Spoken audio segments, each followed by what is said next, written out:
సేమ్యా ఉప్మా. కొంతమంది ఉప్మానే కదా, ఏం ఉప్మా, ఎప్పుడు ఉప్మా ఉప్మా ఉప్మానేనా అని తీసిపారేసినట్లు మాట్లాడతారు. కానీ మార్నింగ్ హడావిడిలో చాలా సింపుల్గా ఫాస్ట్గా అయ్యేది ఈ ఉప్మానే. చేసే విధంగా చేస్తే అలా మాట్లాడిన వాళ్ళే బాగుందని లొట్టలేసుకుంటూ తింటారు. ఒక కప్పు సేమ్యా తీసుకొని ప్యాన్లో కొంచెం నెయ్యి వేసుకొని వేయించుకోవాలి. మరీ ఎక్కువసేపు వేయించకుండా లైట్ గోల్డెన్ బ్రౌన్ కలర్ వచ్చేంత వరకు వేయించుకొని పక్కకు తీసి పెట్టుకోవాలి. మళ్ళీ అదే ప్యాన్లో ఆయిల్ వేసుకొని ఆవాలు, జీలకర్ర, మినప్పప్పు, శనగపప్పు, పల్లీలు, జీడిపప్పులు వేసుకొని ఇవి ఫ్రై అయిన తర్వాత పచ్చిమిర్చి, ఆనియన్స్, కరివేపాకు, క్యారెట్, చిన్నగా కట్ చేసుకున్న అల్లం ముక్కలు, అలాగే ఎండుమిర్చి కూడా వేసుకోవాలి. ఆ క్లిప్ మిస్ అయింది.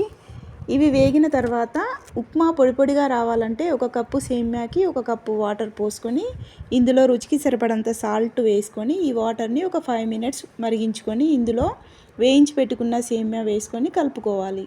మంటను మీడియం ఫ్లేమ్లో పెట్టుకొని మూత పెట్టుకొని మధ్య మధ్యలో కలుపుకుంటూ సేమ్యాని ఉడికించుకోవాలి.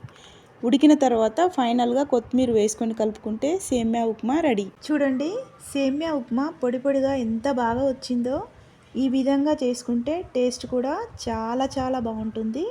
ఇడ్లీ, దోశ చేసుకోవాలంటే నానబెట్టుకోవడం, పిండి రుబ్బుకోవడం కొంచెం ఎక్స్ట్రా పని. మనకు పని ఎక్కువ కాకుండా చాలా సింపుల్గా ఫాస్ట్గా అయిపోతుంది. ఇంతే, సింపుల్. ఇంకేముంది, ప్లేట్లోకి డిష్ అవుట్ చేసుకొని లొట్టలేసుకుంటూ తినడమే ఆలస్యం. ఓకే ఫ్రెండ్స్, వీడియో నచ్చిందా?